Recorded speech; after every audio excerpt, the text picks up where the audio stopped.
Hello hello hello बेटा, good evening all of you. आ जाइए सभी फटाफट से, आप लोगों की क्लास स्टार्ट हो गई है।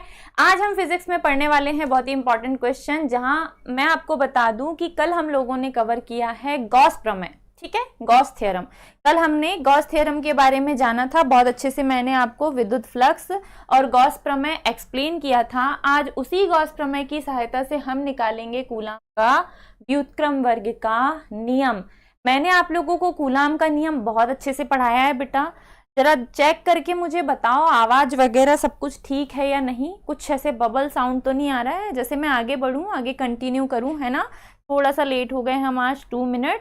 चलो, क्या पढ़ने वाले हैं आज हम? कूलाम का व्युत्क्रम वर्ग का नियम। ये हमारा लेक्चर नंबर 9 है, जिसमें हम पढ़ेंगे कूलाम का व्युत्क्रम वर्ग का नियम। कूलाम का व्युत्क्रम वर्ग का नियम। कूलाम का व्युत्क्रम वर्ग का नियम हम समझें, इसके पहले मैं आपको बता दूं कि आप गॉस थ्योरम पढ़ चुके, जिसमें जो फ्लक्स था वो आवेश का एप्सिलॉन नॉट गुना था। ये था गॉस थ्योरम। गॉस थ्योरम में हमने पढ़ा था कि जो फ्लक्स है वो आवेश का क्या है बेटा, एप्सिलॉन नॉट गुना है। साथ ही हमने फ्लक्स की डेफिनेशन भी पढ़ी, जिसमें जो फ्लक्स है वो तीव्रता और पृष्ठीय क्षेत्रफल के गुणनफल के क्या है, बराबर है। ये हमने किसकी डेफिनेशन में पढ़ा है, फ्लक्स की। आज आपको इन दोनों की हेल्प लेनी है, इन दोनों की हेल्प लेनी है और निकालना है कि F बराबर होगा 1/4 pi epsilon naught Q/r square, sorry Q1 into Q2/r square. ये आज आपको निकालना है बेटा, ठीक है, ये आज आपको निकालना है। क्या निकालना है? E is equal to 1/4 pi epsilon naught Q/r square. ये आज आपको निकालना है, ठीक है। ओके, गुड इवनिंग बेटा। आई थिंक ये हिमांशी है ना, हिमांशी आ चुकी है। चलो बढ़िया से धीरे धीरे सॉल्व करते हैं। शुरू से ध्यान से देखना तो आप लोगों को समझ में आएगा, और नहीं तो फिर आपके दिमाग के ऊपर से जाएगा।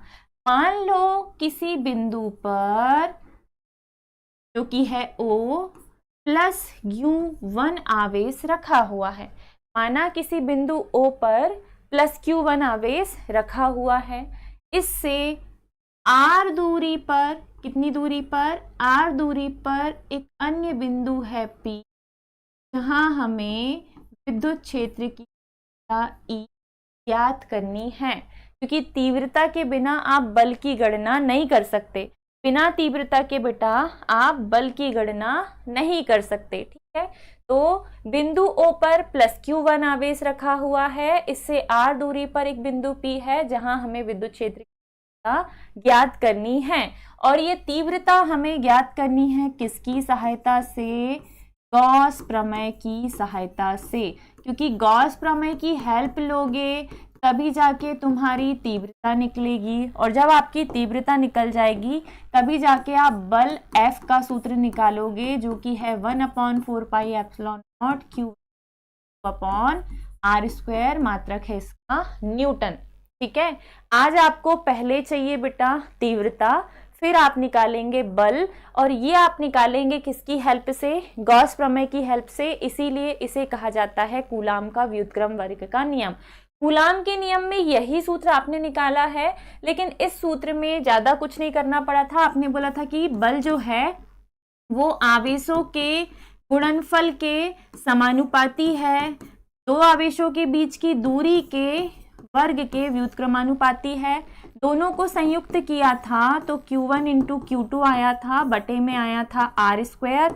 और जब आपने इसे सॉल्व किया था बेटा, तो समानुपाती का निशान हटाने पर F इज इक्वल टू आ गया था 1/4 pi epsilon naught Q1 into Q/r square. और चूंकि ये बल है तो इसका मात्रक है न्यूटन। ऐसे निकाला था आपने, और ये कूलाम के नियम से किया था आपने। किससे किया था बेटा? कूलाम के नियम से। अब आप जब इसे कूलाम का व्युत्क्रम वर्ग का नियम कहें। 3 मार्कर में पूछा जाता है, ये 3 नंबर में आने वाला प्रश्न है और इम्पॉर्टेंट है। 2025 के एग्जाम में आया हुआ प्रश्न है। अभी 2026 में ये नहीं, दूसरा प्रश्न आया था, लेकिन 25 में ये पूछ चुका है, वो भी 3 नंबर वाले क्वेश्चन में, है ना। तो ध्यान से अच्छे से समझना। अब चूंकि आपको कूलाम का व्युत्क्रम वर्ग का नियम चाहिए, और चाहिए किसकी हेल्प से? गॉस प्रमेय की हेल्प से। तो गॉस प्रमेय की डेफिनेशन आप याद करो।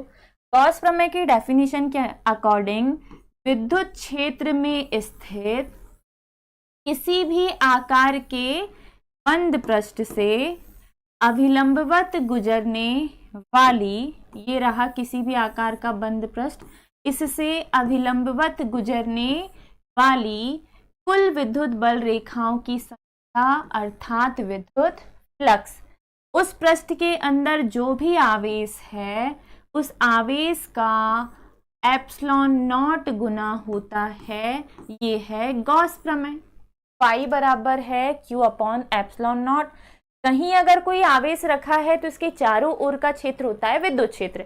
आवेश के चारों ओर का क्षेत्र है विद्युत क्षेत्र। अब इस विद्युत क्षेत्र के अंदर भी हम क्या ले रहे हैं? एक बंद पृष्ठ। इस विद्युत क्षेत्र के अंदर भी हम क्या ले रहे हैं? एक बंद पृष्ठ। और इस बंद पृष्ठ से गुजरने वाला क्या निकाल रहे हैं? फ्लक्स। क्या निकाल रहे हैं बेटा? फ्लक्स। क्या यहाँ तक आपको समझ में आ गया? ठीक है, तो आगे बढ़ो, है ना, आगे बढ़िए। आप इसमें आगे क्या कर सकते हैं तो देखिए, क्योंकि गॉस प्रमेय की हेल्प लेनी है इसीलिए हम बिंदु O को केंद्र मानेंगे और OP बराबर R त्रिज्या का एक गोला हम बनाएंगे। OP बराबर R त्रिज्या का क्या बनाएंगे? एक गोला बनाएंगे। इस गोले को आप नाम दे देंगे S, और यह गोला बंद गॉसीय पृष्ठ की तरह कार्य करेगा। मतलब अब आप इसमें गॉस प्रमेय अप्लाई कर सकते हैं। यह गोला जो है ये किसकी तरह कार्य करेगा? बंद गॉसीय पृष्ठ की तरह कार्य करेगा। अब अगर आपको बिंदु P पर तीव्रता चाहिए तो आपको बिंदु P पर परीक्षण आवेश मानना पड़ेगा। पहले बिंदु P को ऊपर नाम दो, ठीक है, क्योंकि बिंदु O कहाँ है बेटा? ऊपर है। और इसके बाद इरेजर का यूज करके नीचे वाले P को, और आप इस नीचे वाले P की जगह पे लिख दो जो आवेश आप मान रहे हो वो है Q2। पहले आप Q नॉट मानते थे। पहले आप क्या मानते थे बेटा? Q not. अब आप Q1 Q2 मान रहे हो, क्योंकि Q1 और Q2 ही होते हैं कूलाम के नियम। तो आज जो आपने परीक्षण आवेश माना है बेटा वो क्या है? Q2 है। क्या है बेटा? Q2 है। तो ध्यान से सुनिएगा, जब आप ये लिखें, जब आप ये बनाएं, डायग्राम बना लें, तो देखो पहले आपको साइड हेडिंग देनी है कूलाम का व्युत्क्रम वर्ग का नियम, है ना। ये आ रही आपकी साइड हेडिंग, कूलाम का व्युत्क्रम वर्ग का नियम। फिर आपको बनाना है डायग्राम, ठीक है। ये आपका बन गया डायग्राम। इस डायग्राम में थोड़ा सा चेंज, ये R ऐसे नहीं लिखा जाता, आप इसे डिस्टेंस O से लेके P तक का डिस्टेंस R है। चित्रानुसार बिंदु O पर +Q1 आवेश रखा है। आपको ये थ्योरी लिखनी है बेटा। चित्रानुसार बिंदु O पर +Q1 आवेश रखा है। इससे R दूरी पर एक बिंदु P है जहां हम परीक्षण आवेश Q2 की कल्पना करते हैं। तब Q1 और Q2 के बीच लगने वाला बल ज्ञात किया जा सकता है, कर सकते हैं, ठीक है। किंतु हमें क्या अप्लाई करना है? गॉस प्रमेय। इसलिए बिंदु O को केंद्र मानकर OP बराबर R त्रिज्या का एक गोला बनाते हैं S, एक गोला बनाते हैं S। यह गोला बंद गॉसीय पृष्ठ की तरह कार्य करता है। बन गया OP बराबर R त्रिज्या का क्या बना दिया आपने? गोला। यह गोला बंद गॉसीय पृष्ठ की तरह कार्य करता है। तब इस गोले से गुजरने वाला, तब इस गोले से, इंपॉर्टेंट क्वेश्चन है, 3 मार्कर, ठीक है। गोले से गुजरने वाला गुजरने वाला संपूर्ण फ्लक्स, गोले से गुजरने वाला संपूर्ण फ्लक्स, फ्लक्स की परिभाषा से, फ्लक्स की परिभाषा से। अब हम जैसे ही ये चैप्टर खत्म होगा बेटा, जैसे ही ये चैप्टर खत्म होगा, इसके ऑब्जेक्टिव की प्रैक्टिस भी करेंगे और 2 मार्कर क्वेश्चन की प्रैक्टिस भी करेंगे। हमें ऑब्जेक्टिव प्रैक्टिस भी करनी है, 2 मार्कर क्वेश्चन की प्रैक्टिस भी करनी है और साथ ही न्यूमेरिकल क्वेश्चन भी सॉल्व करने हैं। हम पढ़ रहे हैं चैप्टर 1 जिसका नाम है आवेश और वैद्युत क्षेत्र, ठीक है, जिसका नाम है आवेश और वैद्युत, स्थिर वैद्युतिकी यूनिट का है ये आवेश और वैद्युत क्षेत्र। और इस आवेश और वैद्युत क्षेत्र में ये हमारा 9वां लेक्चर है। ये हमारा कौन सा लेक्चर है? 9वां लेक्चर है। चलिए 9वां लेक्चर है बेटा ये। और हम इसमें अभी तक मोस्ट ऑफ इम्पॉर्टेंट क्वेश्चन पढ़ चुके। हमने पढ़ लिया है गॉस प्रमेय, ये एक इम्पॉर्टेंट, ठीक है, इम्पॉर्टेंट बता रही हूं मैं आपको। हमने पढ़ लिया है गॉस प्रमेय, हमने पढ़ लिया है, थोड़ी विड्थ बढ़ाते हैं, हमने पढ़ लिया है अक्षीय स्थिति, विद्युत द्विध्रुव की अक्षीय स्थिति। ये 4 मार्कर क्वेश्चन है, ठीक, 4 मार्कर क्वेश्चन। ये कई बार 3 मार्कर, कई बार 4 मार्कर में डाल देता है। हमने पढ़ लिया है निरक्षीय स्थिति ना, हमने निरक्षीय स्थिति का सूत्र भी पढ़ लिया है बढ़िया से, ये भी 4 मार्कर क्वेश्चन है, इंपॉर्टेंट है। हमने शुरू में ही कूलाम का नियम पढ़ा था, जिसका आज बड़ा भाई आप देख रहे हो, कूलाम का व्युत्क्रम वर्ग का नियम। तो कूलाम का नियम 3 मार्कर क्वेश्चन इंपॉर्टेंट है। हमने बल आघूर्ण का सूत्र पढ़ा है, बल आघूर्ण का सूत्र पढ़ा है, ये भी इंपॉर्टेंट है बेटा, ये भी इंपॉर्टेंट क्वेश्चन है, ठीक है, ध्यान से नोट डाउन करना। बल आघूर्ण के बाद आपने कार्य का सूत्र निकाला, द्विध्रुव पर आरोपित बल आघूर्ण की सहायता से कार्य निकाला, और साथ में आपने निकाली है स्थितिज या। ये सारे जो टॉपिक हैं ये मोस्ट इंपॉर्टेंट की दृष्टि से महत्वपूर्ण हैं, और बाकी सब छोटे छोटे इंपॉर्टेंट है बेटा काय के लिए? ऑब्जेक्टिव के लिए। बाकी सब छोटे छोटे 2 मार्कर और ऑब्जेक्टिव की इंपॉर्टेंट है, जिसमें फ्लक्स की डेफिनेशन, आवेश की डेफिनेशन, आवेश का क्वांटमीकरण, तीव्रता की परिभाषा, तीव्रता का मात्रक, विमीय सूत्र, कैसी राशि है, ये सब क्या है? इंपॉर्टेंट। चलो अब हम आते हैं हमारे प्रश्न पे जो हम पढ़ रहे हैं। हम पढ़ रहे हैं कूलाम का व्युत्क्रम वर्ग का नियम। कूलाम के नियम के सूत्र को जब हम गॉस प्रमेय की सहायता से निकालते हैं, कूलाम के नियम के सूत्र को जब हम गॉस प्रमेय की सहायता से निकालते हैं तो अब इसे ही कहा जाता है कूलाम का व्युत्क्रम वर्ग का नियम, ठीक है। कूलाम के नियम के फॉर्मूले को जब हम गॉस थ्योरम की सहायता से सिद्ध करते हैं या निकालते हैं तब इसे कहा जाता है कूलाम का व्युत्क्रम वर्ग का नियम। साइड हेडिंग आपने दे दी कूलाम का व्युत्क्रम वर्ग का नियम, डायग्राम आपने बना दिया पूरा 1 साइड।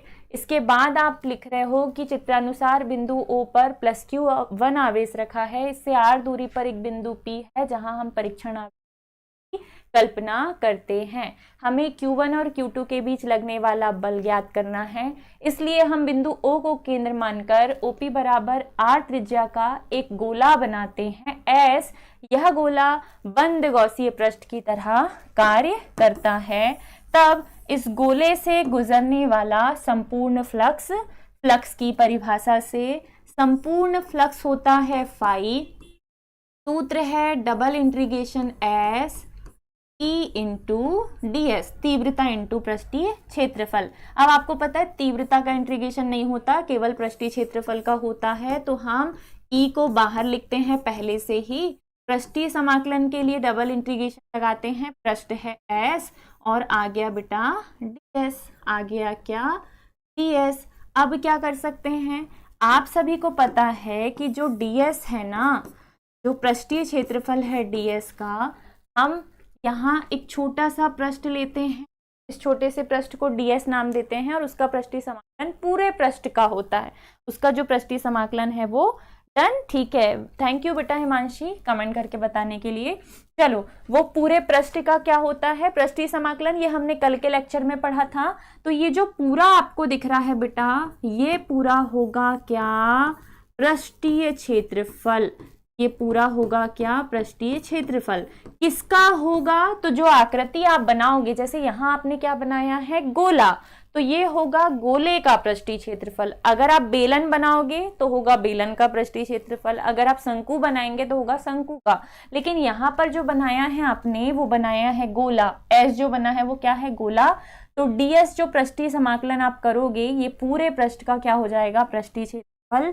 और जो पृष्ठीय क्षेत्रफल होता है बेटा, पृष्ठीय क्षेत्रफल जो होता है गोले का, वो होता है 4 पाई आर स्क्वायर। समीकरण 1 फ्लक्स का सूत्र आ गया, किसकी हेल्प से, फ्लक्स की परिभाषा से। आपने बढ़िया से फ्लक्स की परिभाषा लिखी।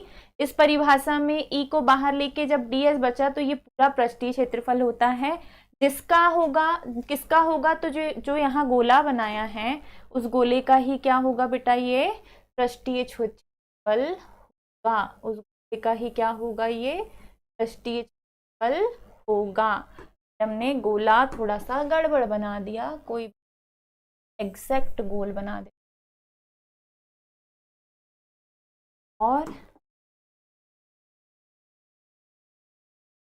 जो आवेश है, चलो थोड़ी सी दिक्कत हो सकती है क्योंकि आप लोग क्वेश्चन नहीं करते हो यहाँ पे। ऑफलाइन और ऑनलाइन में बस इतना ही अंतर है, और थोड़ा सा कंटेंट का अंतर हो जाता है। वहां थोड़ा दिमाग अपना खुला होता है, और यहाँ पे ऐसा लगता है कि हम ही हम बजे जा रहे हैं। टीचर खुद ही खुद बोल रहा है, स्टूडेंट खुद ही खुद सुन रहा है, हमारा वो नहीं हो पाता, क्या हम लोग आपस में कम्युनिकेट नहीं कर पाते हैं। चलो आगे बढ़ो। ये तो आ गया फ्लक्स का सूत्र बेटा, ये आया है फ्लक्स की परिभाषा से। लेकिन शुरू में ही मैंने आपको बोला था कि हमें निकालना है किसकी हेल्प से, गॉस प्रमेय की हेल्प से। किसकी हेल्प से, गॉस प्रमेय की हेल्प से। तो अब आप लगाओगे गॉस थ्योरम। किंतु देखो, ये फ्लक्स आ गया गॉस, उससे फ्लक्स की परिभाषा से।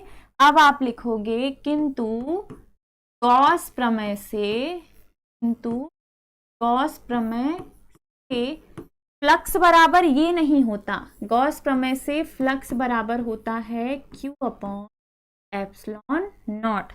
गॉस प्रमेय से फ्लक्स बराबर क्या होता है, Q अपॉन एप्सिलॉन नॉट। लेकिन यहाँ Q है क्या, नहीं, बिंदु आवेश है वो क्या है, Q1। तो हो जाएगा Q1 अपॉन एप्सिलॉन नॉट। जो आवेश है जैसा है वैसा ही लेंगे। अब यहाँ बिंदु आवेश Q अगर लेते तो Q ही लेते, Q1 लिया है तो यहाँ क्या लेंगे बेटा, Q1। ये समीकरण नंबर 2। समीकरण 1 में भी आपने फ्लक्स निकाला, समीकरण 2 में भी आपने फ्लक्स निकाला। लेफ्ट हैंड साइड बराबर हो तो राइट हैंड साइड की तुलना की जा सकती है, इसीलिए आप बोलोगे समीकरण 1 व 2 से। ठीक है, समीकरण 1 बोल रहा है कि E into 4 pi r square है। समीकरण 2 बोल रहा है कि फ्लक्स है Q1 अपॉन एप्सिलॉन नॉट। ई का मान अगर चाहिए, ई का मान अगर चाहिए तो 4 पाई आर स्क्वायर का कर दीजिए पक्षांतर, इंटू वाला चला जाएगा बटे में, 1 upon 4 pi r square, into में है पहले से Q1 अपॉन नॉट। इनकी जगह थोड़ी सी रीअरेंज कर दें क्या, इनकी जगह थोड़ी सी क्या कर देते हैं, रीअरेंज। कैसे करें, तो देखो हम जानते हैं कि 1 अपॉन 4 पाई एप्सिलॉन नॉट नियतांक होता है। आर स्क्वायर को इसकी जगह फेंकोगे तो Q1 अपॉन क्या आ जाएगा, आर स्क्वायर। समीकरण 3 जो आया है वो आया है तीव्रता का सूत्र। समीकरण 3 काय का सूत्र है बेटा, तीव्रता का। क्या आया है देखो, 1 upon 4 pi epsilon naught Q1 upon r square. अब ठीक है, अब E बराबर आया है 1 upon 4 pi epsilon naught Q1 upon r square. और जो डायग्राम है बेटा आपका वो कुछ ऐसा है, एक गोला, सेंटर में एक आवेश बिंदु पर प्लस Q1 आवेश, आर दूरी पर दूसरा बिंदु P, परीक्षण आवेश Q, तीव्रता E, बंद पृष्ठ S। इतना ही लिया था हमने, है ना। पिछले डायग्राम में इतना ही लिया है हमने, क्यों? चलो अब इसके आगे क्या कर सकते हैं, ये तो आ गया समीकरण नंबर 3 और ये काय का सूत्र है तीव्रता का, लेकिन हमें चाहिए क्या, कूलाम का व्युत्क्रम वर्ग का नियम। कूलाम के व्युत्क्रम वर्ग के नियम के लिए चाहिए हमें बल, तो हम लिखेंगे विद्युत बल की परिभाषा के अनुसार, विद्युत बल की परिभाषा के अनुसार। अब ये कहां से खोज के ला ले भैया विद्युत बल की परिभाषा? देखो, एक बल बराबर होता है द्रव्यमान गुणित त्वरण, एक बल बराबर क्या होता है, द्रव्यमान गुणित त्वरण, लेकिन ये विद्युत बल नहीं होता। तो अब विद्युत बल क्या है भैया, तो विद्युत बल की डेफिनेशन देखो, हम जानते हैं कि तीव्रता बराबर होता है बल बटे परीक्षण आवेश। तीव्रता बराबर क्या होता है बेटा, बल बटे परीक्षण आवेश। तो क्या आप इससे बल निकालने के लिए परीक्षण आवेश का पक्षांतर करके बल बराबर तीव्रता इंटू परीक्षण आवेश नहीं लिख सकते? बिल्कुल, मैंने जब आपको विद्युत क्षेत्र की तीव्रता पढ़ाया था तब आपको बोला था कि यहाँ से हम बल भी निकाल सकते हैं, और बल होगा तीव्रता इंटू परीक्षण आवेश। तो यहाँ लिखो विद्युत बल की परिभाषा से विद्युत बल बराबर होता है विद्युत क्षेत्र की तीव्रता, विद्युत क्षेत्र की तीव्रता इंटू होता है बच्चा परीक्षण आवेश, होता है क्या, परीक्षण आवेश। विद्युत बल क्या है बेटा, विद्युत बल है F, विद्युत क्षेत्र की तीव्रता परीक्षण आवेश, तो यहाँ जो परीक्षण आवेश माना है वो क्या है, Q2, तो लिख दिया क्या, Q2। अब मुझे बताओ क्या हम समीकरण 3 से तीव्रता का मान रख सकते हैं? तो बिल्कुल, उसे देखने के लिए थोड़ी ना निकाले हैं, किससे लिखेंगे भैया, समीकरण 3 से। अब इसकी जरूरत है क्या, ये मैंने आपको निकाल के दिखा दिया कहाँ से आया है। अब आप क्या करोगे, तीव्रता का मान रख दो बेटा, F बराबर क्या है, 1/4 पाई एप्सिलॉन नॉट, ऊपर है Q1 बटे में R स्क्वायर, पहले से यहाँ क्या है, E के बाद Q।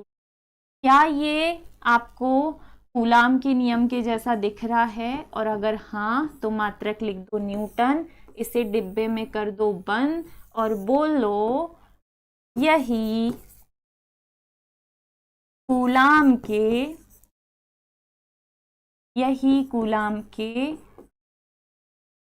व्युत्क्रम वर्ग के नियम का है। आपको डायग्राम 2 बार नहीं बनाना, ये मैंने यहाँ के लिए फिर से की बनाया था। डायग्राम एक ही बनेगा, थ्योरी एक ही बार लिखी जाएगी और इसके बाद सूत्र की व्युत्पत्ति की जाएगी। ये जो आया है, देखो तीव्रता का मान आपने रख दिया, इनटू में परीक्षण आवेश Q2 पहले से है, तो ये जो आया है आवेशों के गुणनफल के समानुपाती, दूरी के वर्ग के व्युत्क्रमानुपाती, समानुपाती व्युत्क्रमानुपाती हटाया तो 1/4 पाई एप्सिलॉन नॉट क्या आया है, नियतांक। याद रखिएगा 1/4 पाई एप्सिलॉन नॉट की आंकिक वैल्यू होती है 9 × 10 की पावर 9। 1/4 पाई एप्सिलॉन नॉट की जो आंकिक वैल्यू होती है वो होती है 9 × 10 की पावर 9। तो शुरू से देखो एक बार, है ना, शुरू से देखिए एक बार। क्वेश्चन हमारा था कूलाम का व्युत्क्रम वर्ग का नियम क्या है, कूलाम के व्युत्क्रम वर्ग के नियम की व्युत्पत्ति कीजिए। तो जब कूलाम के नियम को गॉस प्रमेय की सहायता से व्युत्पन्न किया जाता है तब उसी नियम को कहा जाता है कूलाम का व्युत्क्रम वर्ग का नियम। अब चूंकि गॉस प्रमेय चाहिए तो आपको एक बंद पृष्ठ चाहिए ही होगा। गॉस प्रमेय केवल बंद पृष्ठ पर ही लागू होगा, गॉस प्रमेय केवल और केवल बंद पृष्ठ पर ही लागू होगा, खुले पृष्ठ पर नहीं।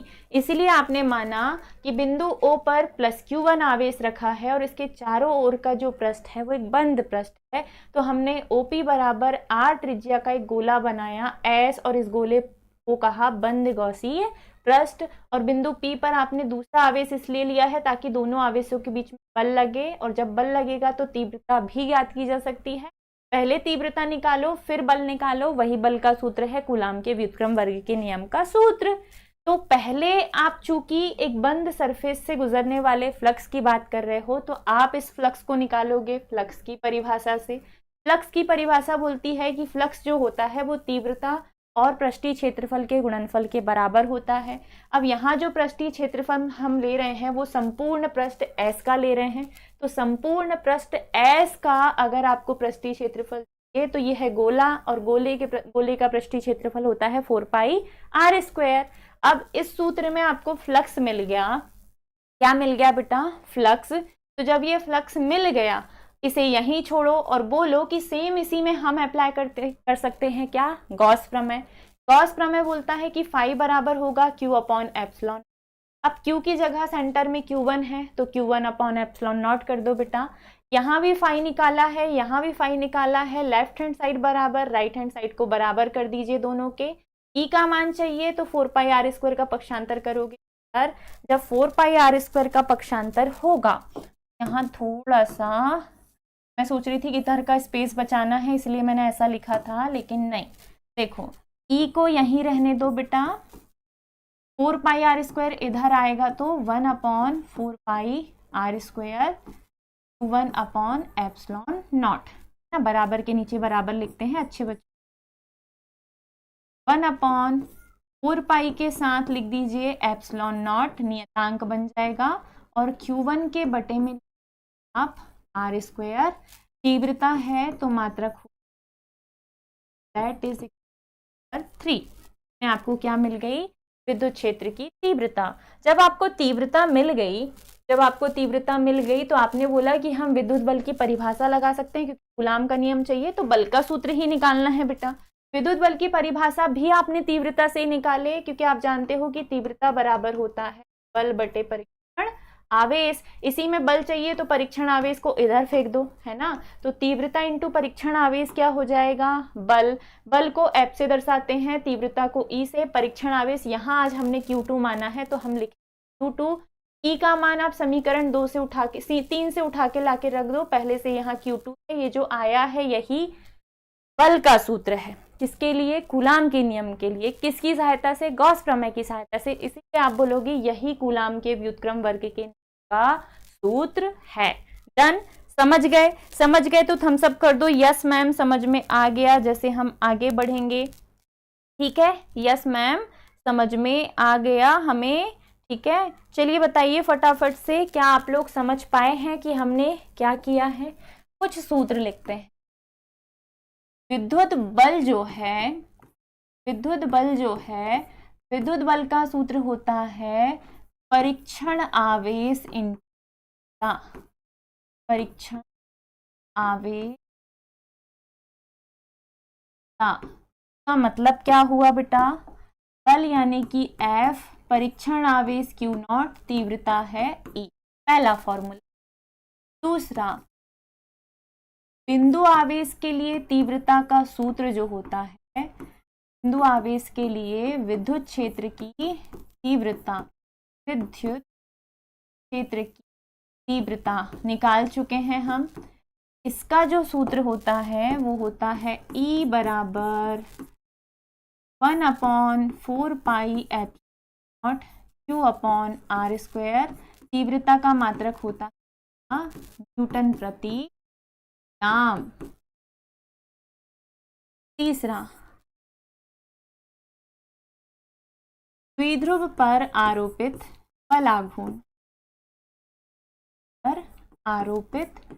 बलाघूर्ण जो है का सूत्र बड़ा ही सिंपल निकाला है आपने। द्विध्रुव पर आरोपित बलाघूर्ण होता है टाउ बराबर ρe। चौथा, द्विध्रुव को घुमाने में किया गया कार्य,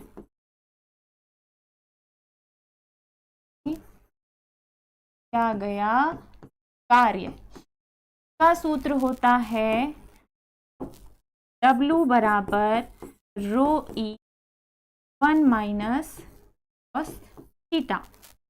ठीक है, आगे कुछ और? आगे पांचवा, विद्युत द्विध्रुव में संचित स्थितिज ऊर्जा, विद्युत द्विध्रुव में संचित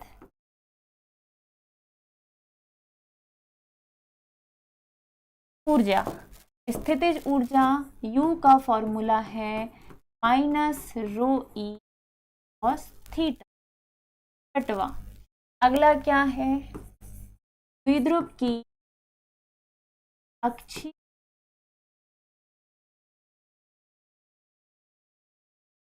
ध्रुव की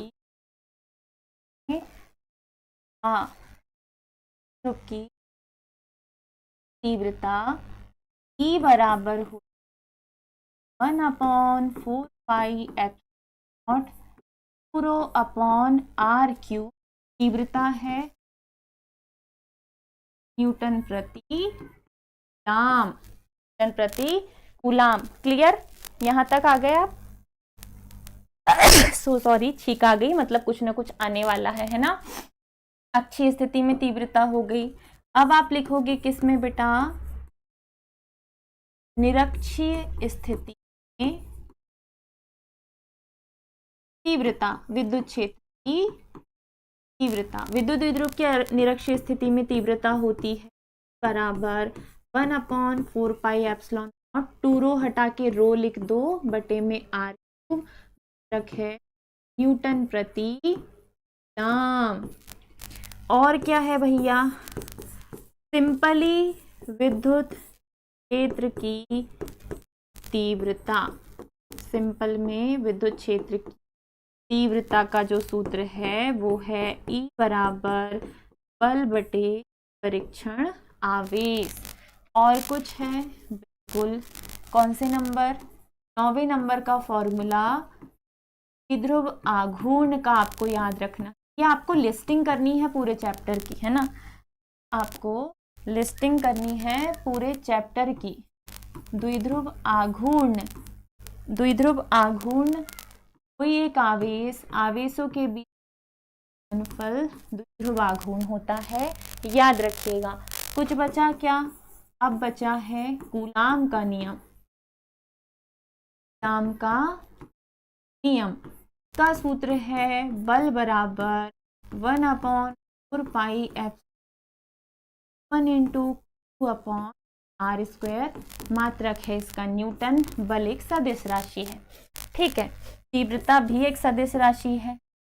फिर ऊर्जा का सूत्र हो गया, फिर कार्य का सूत्र। ये सारे फॉर्मूले हम इस चैप्टर में निकाल चुके हैं। इनके अलावा हमने आवेशों का क्वांटमीकरण भी पढ़ा है, हमने आवेश के बारे में भी समझा है। तो आई होप बेटा जितना भी अभी तक हमने समझा है ये सब आप लोगों को अच्छे से समझ में आया होगा। जो बच्चे नए जुड़ रहे हैं मैं उन्हें बता दूं कि जल्दी ही ये क्लासेस पेड होने वाली हैं, है ना। रेगुलर बैचेस फिर उन्हीं बच्चों के लिए होंगे डेली ऑनलाइन मोड पे जो हमसे जुड़ेंगे, है ना, जो हमसे जुड़ेंगे। नंबर आपके सामने आ रहा है, आप जल्दी जल्दी कोर्स परचेस कर लो। थोड़े दिन बाद आपकी ये जो बैच है इसकी फीस बढ़ जाएगी और फिर ऑफर भी खत्म हो जाएगा। इतने कम में पूरे एमपी बोर्ड में कोई भी आपको नोट्स, पीवाईक्यू सॉल्यूशन, पूरे साल का पढ़ाई का कवरेज, कोर्स कंप्लीट करा के मैराथन क्लासेस, ये सब कुछ प्रोवाइड नहीं करता। आपको भरोसा ना हो तो आप एग्जाम टाइम के हमारे जो वीडियो हैं वो देख सकते हैं।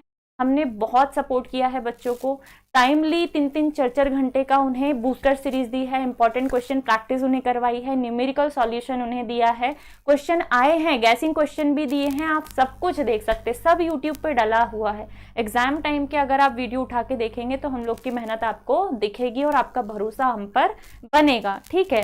और अगर कोई हमसे ऑफलाइन जुड़ सकता है, अगर कोई छिंदवाड़ा का बच्चा है तो स्वागत है आपका बेटा।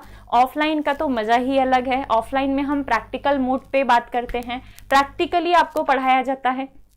थेरेटिकली तो पढ़ाया ही जाएगा, जैसे अभी मैं आपको पढ़ा रही हूँ वैसे थोड़ा सा और इलेबरेट करके साथ में प्रैक्टिकल्स पे भी बात होती है। केमिस्ट्री, बायोलॉजी, फिजिक्स तीनों में प्रैक्टिकल क्लासेस भी ली जाती हैं और प्रैक्टिकल करके बच्चों को कुछ चीज़ें सिखाई जाती है ताकि उनका इंटरेस्ट सब्जेक्ट के प्रति जागे, ठीक है। तो चलिए यहाँ पे हम आपसे विदा लेते हैं। मज़ा आया आप लोगों को पढ़ा के। नेक्स्ट जो क्लास आपकी होगी वो होगी केमिस्ट्री की, तो स्टे ट्यून, बने रहिएगा। थोड़ी देर बाद आपसे फिर मुलाकात होगी, इट्स अ ब्रेक टाइम। थोड़े ही समय में सर आपसे मुलाकात करेंगे और सर की जो क्लास होने वाली है वो होगी केमिस्ट्री की। अभी ब्रेक है, break time. Next class will we schedule after 10 minute ना। 10 मिनट मतलब वही समझ लीजिए आप कि अभी 6:40 हो रहा है तो 6:50-60 से क्लास स्टार्ट हो जाएगी और ये जो क्लास होगी chemistry, and after that at 8 o'clock होगी बेटा बायोलॉजी। हाँ, इसके बाद जो होगी वो होगी बायोलॉजी। जुड़े रहिए, है ना, भागने की ज़रूरत नहीं है कहीं, बढ़िया से कंटिन्यू कीजिए अपनी पढ़ाई को। हम आपसे यहीं विदा लेते हैं। बाय बाय बेटा, टेक केयर, राधे राधे।